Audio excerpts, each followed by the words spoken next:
ఓడలు బండ్లు బండ్లు ఓడలైతే అంటారు. పంజాబ్ సూపర్ కింగ్స్ ఇప్పుడు అదే పరిస్థితిని ఎదుర్కొంటుంది.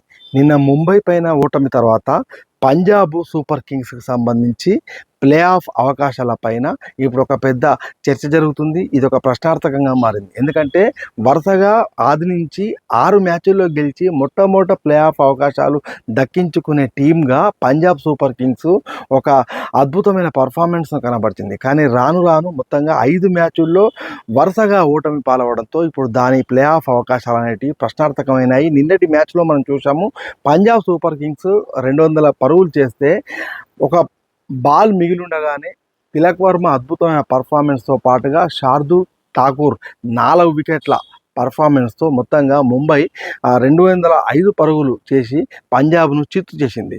ఈ క్రమంలో పంజాబ్ ప్లే ఆఫ్ అవకాశాల్లో మొత్తంగా చెన్నైని, రాజస్థాన్ను అధిగమిస్తేనే కానీ తన అవకాశాలు ఇప్పుడు దక్కే పరిస్థితి లేదు. ఈ నేపథ్యంలో మొదట అద్భుతమైన పర్ఫార్మెన్స్ కనబరిచిన పంజాబ్ ఒక్కసారిగా వెనుకబడటం అనేది ఖచ్చితంగా క్రికెట్లో, ఐపీఎల్లో ఒక చర్చ.